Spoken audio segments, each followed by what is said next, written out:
আপনারা জেনে হয়তো অবাক হবেন যে এই মুহূর্তে পাকিস্তানের ভিতরে চলা আলোচনা বা নেগোসিয়েশনের দিকে সারা বিশ্বের নজর আটকে আছে।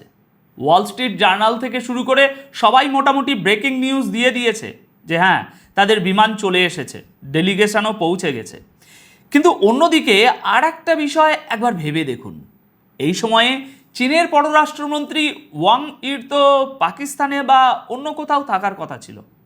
কিন্তু পৃথিবীর সবচেয়ে ভয়ঙ্কর যুদ্ধ যখন শুরু হতে যাচ্ছে বা পরিস্থিতি আরও খারাপ হতে পারে, ঠিক সেই গুরুত্বপূর্ণ মুহূর্তে তিনি কোথায় গেছেন জানেন? তিনি চলে গেছেন উত্তর কোরিয়ায়। আপনারা একবার দৃশ্যগুলো কল্পনা করুন, স্বয়ং কিম জং উন তার সাথে দেখা করেছেন। আপনারা বুঝতেই পারছেন এই সফর কতটা গুরুত্বপূর্ণ, এবং এর পুরো কানেকশান বা যোগসূত্র কিন্তু সরাসরি ইরানের সাথে। এখন আপনারা হয়তো ভাবছেন এর সাথে ইরানের কি সম্পর্ক, আর তিনি ইরানের দিকে না গিয়ে উত্তর কোরিয়ায় কেন গেলেন? দেখুন, প্রথমেই একটা কথা মাথায় রাখবেন, এই যে আলোচনা বা নেগোসিয়েশনগুলো হচ্ছে, এগুলো সফল হওয়ার সম্ভাবনা মাত্র 5%।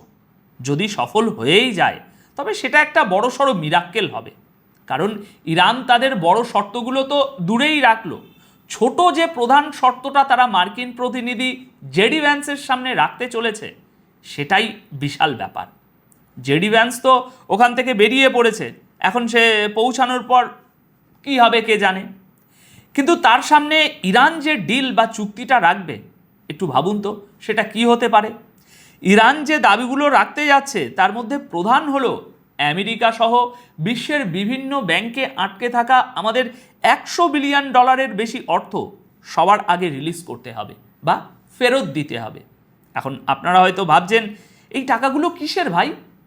দেখুন, ইরান তেল বিক্রি করেছিল, আর সেই তেলের পেমেন্ট যখন ব্যাংকে আসে তখন নিষেধাজ্ঞার কারণে ব্যাংকগুলো ইরানকে সেই টাকা দিতে পারেনি। এই টাকাগুলো আজ পর্যন্ত আমেরিকা এবং বিশ্বের অন্যান্য দেশের ব্যাংকে আটকে আছে, যার পরিমাণ $100 বিলিয়ন বেশি। ইরান বলছে, ভাই আমরা তো কারোর কাছে ভিক্ষে চাইছি না, আগে আমাদের আসল টাকা ফেরত দিন। আসল গল্পটা এখানেই। এরপর ইরান বলছে, বাকি পরিস্থিতি নিয়ে আমরা পরে আলাদাভাবে বুঝে নেব যে আপনাদের সাথে কি করা যায়, কিন্তু আমাদের প্রাথমিক যে শর্তগুলো আছে আগে সেগুলো মেনে নিন। আর হরমুজ প্রণালী, পারমাণবিক অস্ত্র, এসব তো অনেক পরের কথা। তো বুঝতেই পারছেন আমেরিকা যে এসব শর্ত মানবে তার সম্ভাবনা একেবারে জিরো। এখন এই পরিস্থিতিতে আসল যে প্রশ্নটা সামনে আসছে, কিম জং উনের সাথে চীনের এই সফরের মূল কারণটা কি? দেখুন, কারণ হলো এই যুদ্ধটা অনেক লম্বা হতে চলেছে। মনে রাখবেন, যদি এই আলোচনা ব্যর্থ হয় তবে ভয়ানক ধ্বংসলীলা চলবে, আর আলোচনা ভেস্তে গিয়ে যুদ্ধ দীর্ঘস্থায়ী হওয়ার কথা ভেবেই চীন উত্তর কোরিয়াকে বলে দিয়েছে, এখন আপনারা প্রস্তুত থাকুন, এই যুদ্ধে অংশ নেওয়ার সময় আপনাদের চলে এসেছে।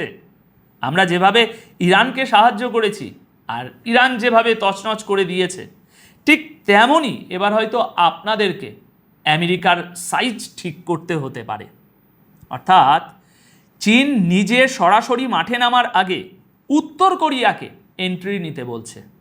আর আপনারা তো জানেনই, উত্তর কোরিয়া গত কয়েক বছরে কোনো যুদ্ধই করেনি, তারা শুধু অস্ত্র বানিয়েছে আর মজুত করেছে। কিম জং উন কিছুদিন পরপরই যে বড় বড় মিসাইলের পরীক্ষা করেন, এগুলো কিসের জন্য রেখেছেন জানেন? এগুলো সোজা আমেরিকায় হামলার জন্য, কারণ এই যুদ্ধ লম্বা হলে তা চরম ধ্বংসাত্মক হবে, আর এই যুদ্ধে তারা আমেরিকাকেই টার্গেট করবে। বর্তমানে উত্তর কোরিয়া একমাত্র দেশ যাদের কাছে ইরানের চেয়েও বেশি মিসাইল আছে। এদের দিয়ে তো ইরানের মিসাইলই সামলানো যাচ্ছে না, আর উত্তর কোরিয়ার কাছে তার চেয়েও বেশি মিসাইল মজুত আছে। এই মিসাইলগুলো এত বেশি যে উত্তর কোরিয়া বছরের পর বছর ধরে এদের সাথে লড়ে যেতে পারবে। ধরুন হাইপোথেটিক্যালি, অতীতে উত্তর কোরিয়া, ইরান আর চীনের মধ্যে এমন কোনো চুক্তি হয়ে থাকতে পারে যে মিসাইলের একটা বড় স্টক তৈরি রাখতে হবে, আর সবচেয়ে বড় স্টকটা থাকবে উত্তর কোরিয়ায়। বিষয়টা ঠিক এরকম, যেমন আমরা ওই বাড়িতে চুরির ভয়ে সোনা মূল্যবান জিনিস অন্য কোথাও লুকিয়ে রাখি না, সেরকম। এখন যুদ্ধ যদি শুরু হয় তবে সেটা আগামী 6 মাস বা বছরের পর বছর চলতে পারে। ইরানের কাছে তো এমনিতেই বিশাল ভান্ডার আছে। তারা বলেছে আমাদের কাছে 15,000 মিসাইল আর 45,000 ড্রোন আছে। এখন এই পুরো পরিস্থিতির পর উত্তর কোরিয়াকে বলা হয়েছে যে তাদের দুইভাবে এই যুদ্ধে অংশ নিতে হবে। প্রথমত, ইরানকে মিসাইল দিতে হবে। দেখুন, উত্তর কোরিয়ার ওপরও নিষেধাজ্ঞা আছে, আবার ইরানের ওপরও আছে, তাই নিষেধাজ্ঞার ভয়ে তাদের দুজনের কারোরই নেই। তাই পরিকল্পনা হলো প্রথমে তারা ইরানকে মিসাইল দেবে যাতে ইরান দীর্ঘ সময় ধরে লড়তে পারে।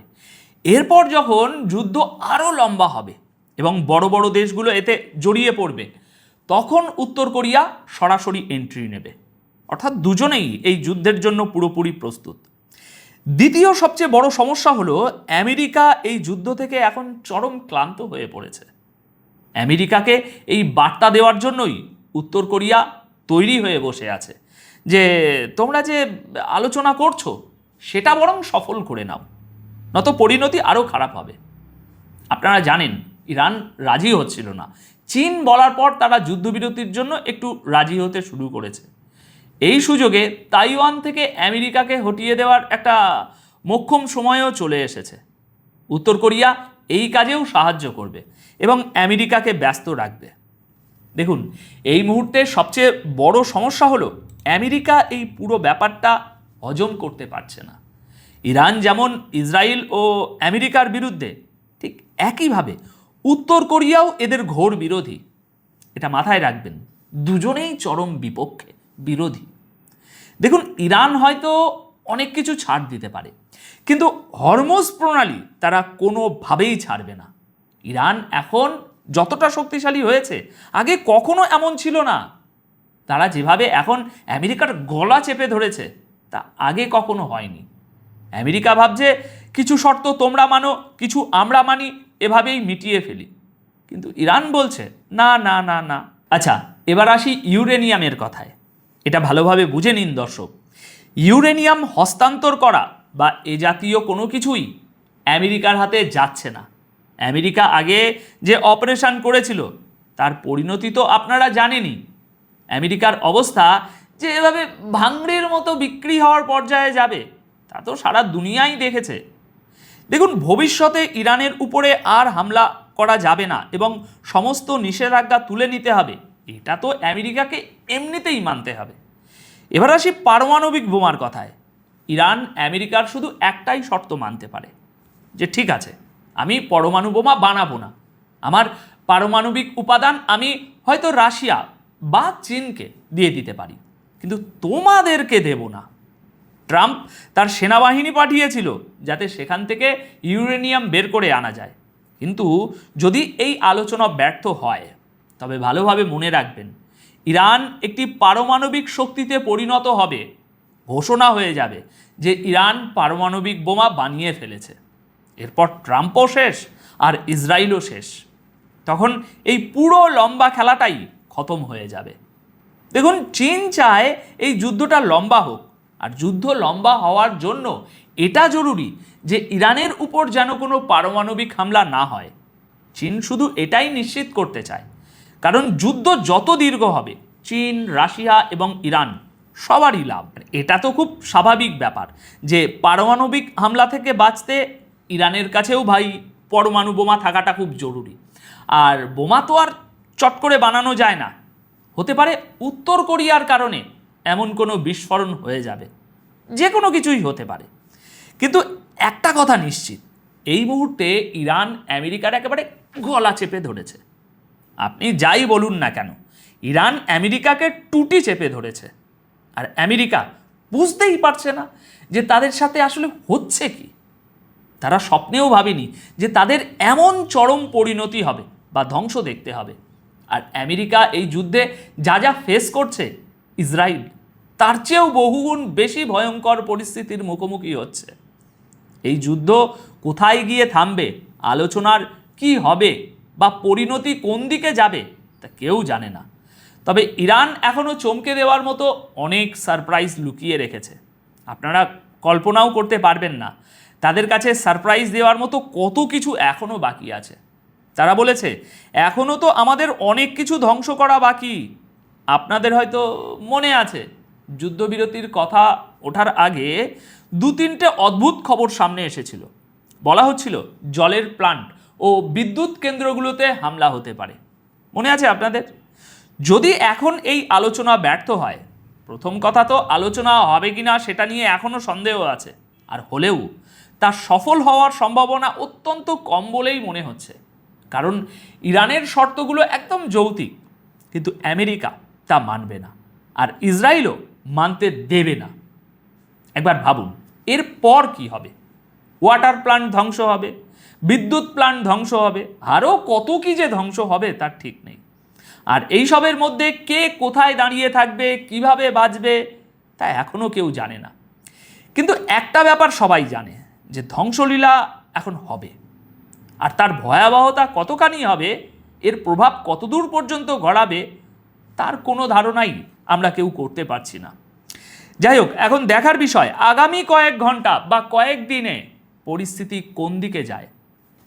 তবে একটা কথা নিশ্চিত, উত্তর কোরিয়া এন্ট্রি নেওয়ার পর আমেরিকা, ইসরায়েল ও ইউরোপ সবাই জানে যে এই লোকগুলোকে তারা পাগল বলে ডাকে। এবার হয়তো আমেরিকা সত্যিই তাদের এই পাগলামি চাক্ষুষ করবে। আর মনে হচ্ছে এই পাগলামি আমেরিকা, ইসরায়েল আর ইউরোপ সবার উপর একেবারে আছড়ে পড়বে। এখন শেষ করার আগে দর্শক বন্ধুরা, আপনাদের কি মতামত? আপনারা কি মনে করেন এ বিষয়ে? অবশ্যই কমেন্ট বক্সে আপনাদের রায় জানাবেন। ভালো থাকবেন, সুস্থ থাকবেন। ধন্যবাদ আপনাদের সকলকে।